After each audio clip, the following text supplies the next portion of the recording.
कि भाजपा जजप्पा सरकार को जड़ से नेस्तनाबूद कर देंगे, उखाड़ कर फेंक देंगे, उखाड़ फेंक देंगे, उखाड़ फेंक देंगे।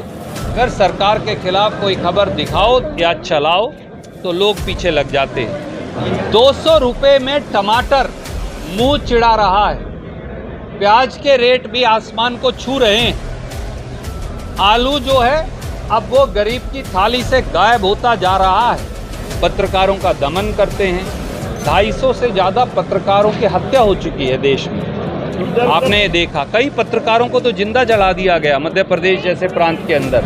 आज ये जो YouTube चैनल हैं उन पर प्रतिबंध लगाते हैं, छोटे छोटे चैनल्स पर प्रतिबंध लगाते हैं, कांग्रेस उन्हें प्रोत्साहित करती है। की पहली मंजिल के लोकार्पण में किसान सम्मेलन का धर्मशाला के सब साथियों ने मिलकर 36 बिरादरी के साथ आयोजन किया है। समाज के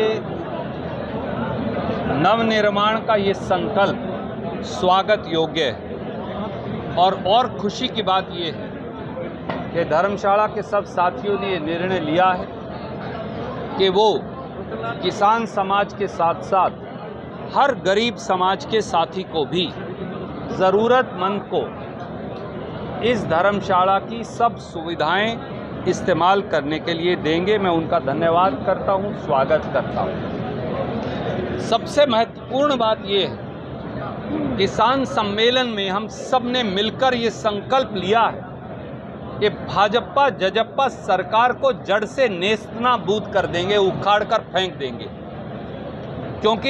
क्योंकि भाजपा जजप्पा सरकार का डीएनए, उनका चाल चेहरा और चरित्र किसान विरोधी है, मजदूर विरोधी है। जिस प्रकार से हिंदुस्तान और हरियाणा का किसान 27 रुपया प्रतिदिन की आय और 60,000 रुपया से अधिक कर्ज के नीचे दबा है, जजप्पा भाजपा सरकार जब ऋण माफी के लिए इनकार करती है तो वो प्रांत का भी अहित करती है और किसान और मजदूर का अपमान भी।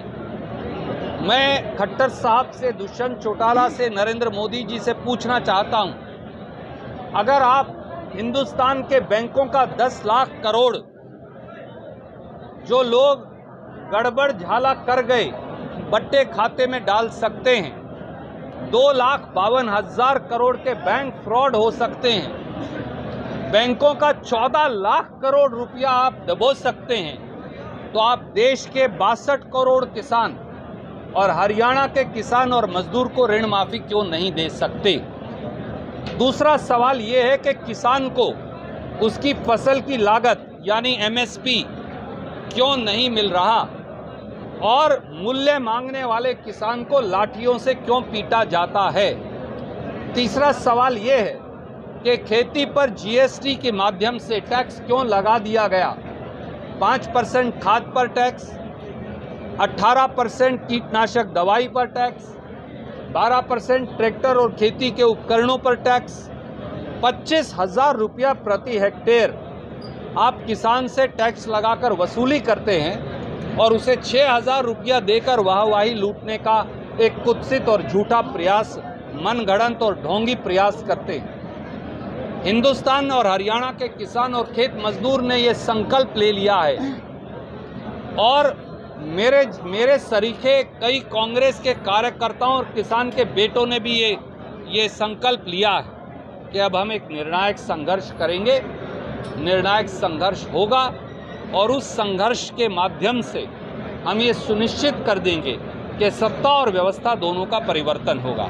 कोई सवाल आप पूछना चाहते हैं? दाम लगातार बढ़ रहे हैं, महंगाई आसमान। 200 रुपये में टमाटर मुंह चिढ़ा रहा है, प्याज के रेट भी आसमान को छू रहे हैं, आलू जो है अब वो गरीब की थाली से गायब होता जा रहा है, दाल पहले ही गायब हो चुकी है, पनीर और दूध पर मोदी जी और खट्टर साहब और दुष्यंत चौटाला ने टैक्स लगा दिया है, उसकी कीमतें पहले ही आम जनमानस की पहुंच से बाहर हैं।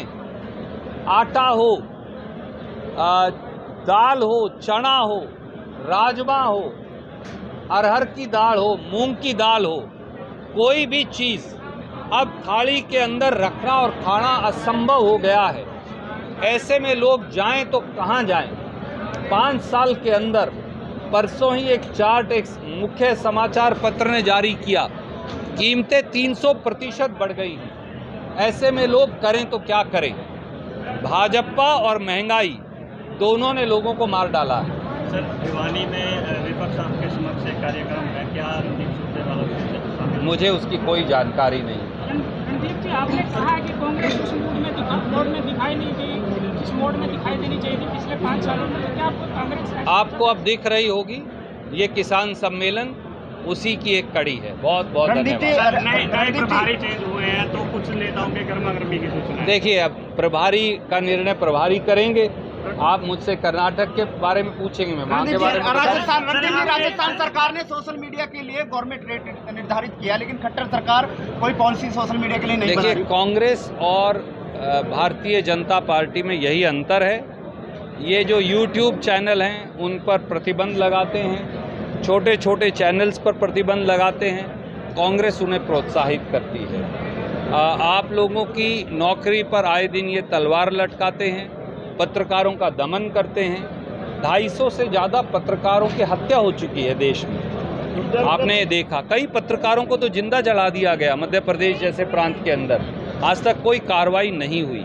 अगर सरकार के खिलाफ कोई खबर दिखाओ या चलाओ तो लोग पीछे लग जाते हैं। ये एक ऐसा दमन चक्र है जिस यज्ञ में आप लोगों को भी कलम के सिपाही बनकर कांग्रेस के साथ नहीं, देश के प्रजातंत्र के साथ खड़ा होना पड़ेगा। सर, आपके बेटे मंच पर दिख रहे हैं, क्या रणदीप सुरजेवाला विधानसभा चुनाव लड़ेंगे?